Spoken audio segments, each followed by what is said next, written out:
2, 1. 7 things you probably didn't know you need to know. I'm Jamie East, and this is the Smart 7. Good morning, everybody. It's Tuesday, the 18th of October, and it's National Chocolate Cupcake Day. And a big happy birthday to Rod Gilbert, Tyler Posey, Zac Efron, and Neo.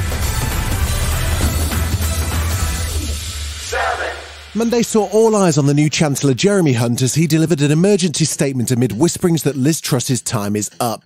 Jezza addressed MPs and took questions about the latest economic U-turns by the government. This wasn't so much a U-turn as a binning of almost all the Prime Minister's tax cuts announced in the government's mini-budget, pledging instead to cut Britain's debt with a credible, fully costed plan to be announced on the 31st of October. Firstly, we will reverse almost all the tax measures announced in the growth plan 3 weeks ago that have not started parliamentary legislation. The Chancellor said he's completely confident in the UK's long-term economic prospects, but he didn't hold back, saying the government will take whatever tough decisions necessary. There will be more difficult decisions, I'm afraid, on both tax and spending as we deliver our commitment to get debt falling as a share of the economy over the medium term. Liz Truss sat silently behind the Chancellor as he spoke, but the Prime Minister had already missed questions from MPs on the fallout from her mini-budget. She sent Leader of the Commons Penny Mordaunt in her place, who she said was attending urgent business.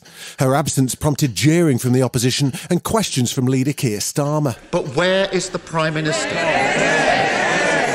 Hiding away, dodging questions, scared of her own shadow. The lady's not for turning up.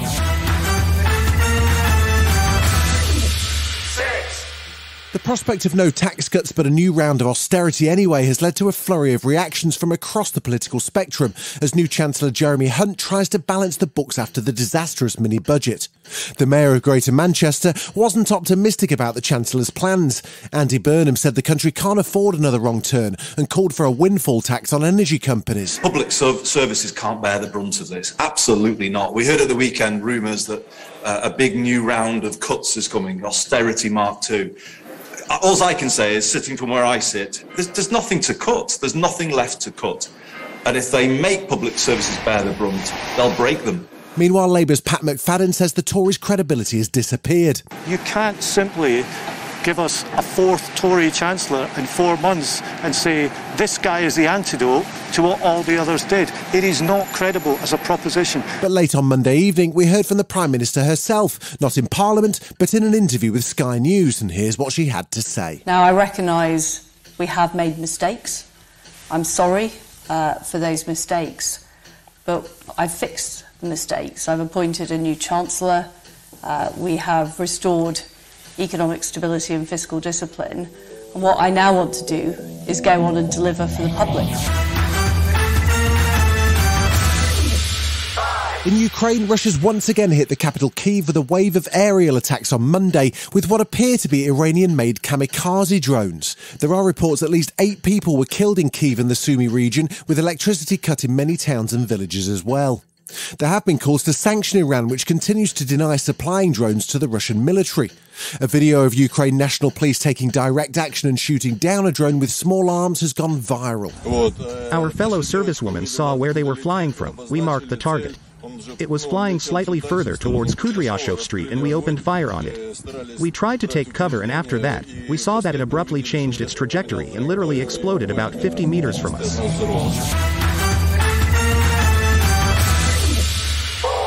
Hundreds of officers have been getting away with breaking the law and misconduct, according to a Met Police report. This interim report was commissioned in the aftermath of the rape, kidnap and murder of Sarah Everard by serving Met PC Wayne Couzens. It found many claims of sexual misconduct, misogyny, racism and homophobia were badly mishandled. Baroness Casey, who led an independent review at Met Police, said the force looks at allegations against individual officers but misses patterns of behaviour. They're treating everything like it's the criminal justice system. In order to get to the stage of gross misconduct in the Metropolitan Police, you have to be sort of in the middle of a criminal case investigation. Still to come on the Smart 7, a small screen debut for Rocky, and is it all over for the Wasps? Right after this. Welcome back.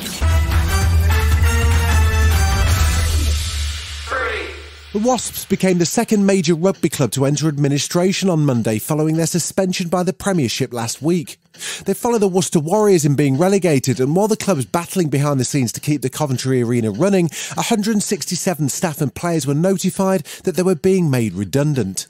Head coach Lee Blackett spoke to BBC Coventry in Warwickshire outside the club's headquarters and wasn't sounding optimistic about their future. There's things probably ongoing, so hopefully it's at some point, but look, there's players and staff that wanted to play Premiership rugby this year, and unless something happens very quickly, I just cannot see how that's going to happen. The knives certainly weren't out at the London Film Festival as the stars took to the red carpet for the European premiere of Glass Onion, a Knives Out mystery. Leading man Daniel Craig gave a glowing review of his time filming the sequel to the mystery movie. The return of the marvellous accented Benoit Blanc saw Daniel working on set in Greece during the height of the pandemic. Listen, it was amazing. I mean, it was an amazing experience. We were under lockdown, so we were kind of restricted in our movement, so we couldn't really go very many places, but actually it was, to be there, it was about 150 degrees in the shade, but, you know, those are high-class problems.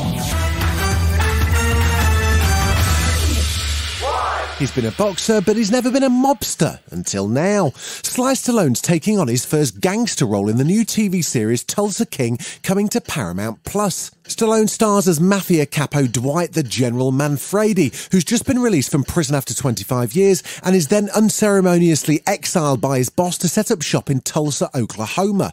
But he soon realises his mob family may not have his best interests at heart and begins building up an unlikely crew. It streams from November the 13th. They kept my mouth shut for 25 years. I don't know what you're expecting, now that you're back. I'm expecting adequate compensation. Tulsa. What's Tulsa? I want you to go there. The horse race, the Springboard Mile. There's nobody doing nothing. You can do whatever you want.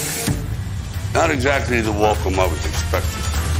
This has been The Smart 7. Wherever you're listening, do us a favour and hit the follow button. We'll be back tomorrow at 7 a.m. Have a great day.